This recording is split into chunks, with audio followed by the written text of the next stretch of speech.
Hai guys, perkenalkan nama aku Nindi, mahasiswa program studi pendidikan apoteker Universitas Andalas.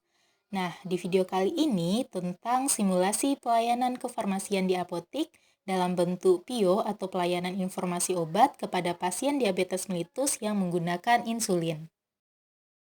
Skenarionya sebagai berikut, di mana seorang pasien datang ke apotik untuk menebus obat. Dan di resep itu terdapat obat insulin yaitu Novorapid dan Levemir dalam bentuk injeksi. Dan ketika apoteker menyerahkan obat tersebut, pasien kelihatan kebingungan. Bagaimana mungkin pasien tidak tahu bagaimana cara menggunakan obat insulin tersebut. Oleh sebab itu, apoteker di apotek ini memberikan PIO atau pelayanan informasi obat bagaimana cara penggunaan insulin pen tersebut dengan benar. Sebelum pasien mengetahui bagaimana cara menyuntikkan insulin yang benar, terlebih dahulu pasien harus tahu jenis dari insulin yang akan disuntikkan ke tubuhnya. Di mana di sini pasien mendapatkan dua jenis insulin. Yang pertama Novorapid, ini termasuk insulin kerja cepat. Dan idealnya digunakan sesudah makan pada pagi hari. Dan yang kedua, ini Levemir. Levemir ini termasuk insulin kerja lambat. Dan idealnya ini digunakan sesudah makan sebelum tidur. Kemudian pastikan expired date-nya masih sesuai dan masih berlaku. Dan juga jenis dari jarum yang digunakan untuk insulin. Penyuntikan insulin ini dilakukan secara subkutan atau di bawah kulit dengan cara mencubit dengan dua jari tangan. Dan lokasi umumnya itu pada bagian perut, lengan bagian luar, paha atas bagian luar, dan bokong. Itu pada bagian yang banyak lemak di tubuh. Dan disarankan untuk pasien yang ada di rumah, itu penggunaannya secara mandiri itu pada bagian perut karena lebih cepat menyerap insulin. Dan sebagai catatan untuk lokasi, jarak titik penyuntikan dengan penyuntikan berikutnya tuh harus berjarak sekitar 1 jari atau 2 cm dan jarak dengan pusarnya tuh 3 jari. Ini untuk mencegah terjadinya efek samping. Dan ini adalah bagian-bagian dari insulin pen, yaitu penanya dan jarum insulin. Nah, di sini kita masuk ke bagian cara penggunaan dari insulinnya. Yang pertama, kita harus cuci tangan dulu, lalu kita siapkan insulin, jarum, dan alkohol swab.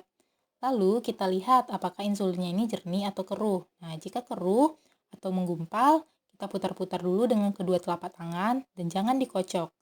Nah, ini untuk menyamakan suhu dan gumpalannya itu agar hilang. Lalu kita lepaskan segel dari jarum dan kita hubungkan ujung pulpen ke jarum. Dan kemudian kita putar dan kita kencangkan, lalu kita buka tutup jarum bagian luar dan tutup jarum bagian dalam. Dan ketiga, kita cek apakah insulinnya ini bisa digunakan atau tidak dengan cara membuang 1 atau 2 unit terlebih dahulu dengan menekan dengan memutar dosis yaitu jadi 1 atau 2 unit, lalu kita tekan pistol atau penekan dosisnya. Jika dosisnya itu keluar dari ujung jarum, berarti insulin ini bisa digunakan. Kemudian kita atur dosis sesuai anjuran dokter dan pilih lokasi tempat penyuntikan. Lalu kita usap dengan alkohol swab pada area yang akan kita suntik dengan gerakan memutar dan biarkan kering. Kemudian kita posisikan jempol pada bagian tombol injeksi dan keempat jari lainnya memegang badan pena. Lalu kita cubit pada bagian lokasi yang akan kita suntik dan lalu kita suntikkan injeksi tersebut sampai jarumnya itu masuk ke dalam. Kemudian kita tekan tombol injeksi, nanti akan berbunyi klik. Lalu kita biarkan 5-10 detik. Nah, setelah itu baru dilepaskan cubitan tersebut, kemudian lepaskan insulinnya. Lalu kemudian terakhir kita usap dengan alkohol swab pada area setelah penyuntikan tersebut. Kemudian tutup jarum dengan penutup luar jarum, putar untuk melepaskan jarum dari pen, lalu buang ke tempat one med safety box seperti pada gambar. Jika tidak ada di rumah, bisa kumpulkan dalam kaleng bekas, lalu simpan kembali insulin pen tersebut untuk digunakan selanjutnya. Dan terakhir, cuci tangan setelah selesai. Untuk penyimpanan insulin, untuk insulin yang baru atau belum digunakan dapat disimpan di rak kulkas, bukan pada bagian freezer dengan keadaan atau posisi horizontal.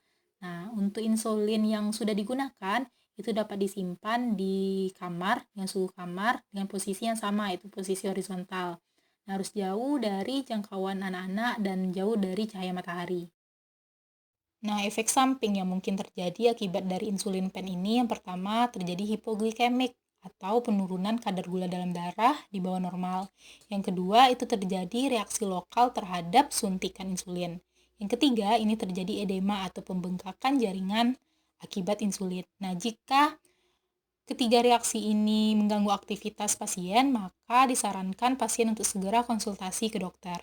Dan disarankan untuk pasien DM ini harus diet karbohidrat seperti mengurangi makan nasi, ubi, roti, serta banyak mengkonsumsi buah dan sayur.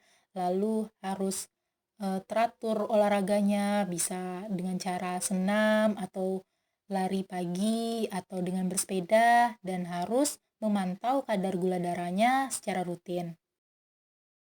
Sekian informasi tentang bagaimana cara penggunaan insulin pen. Semoga bermanfaat dan dapat diterapkan.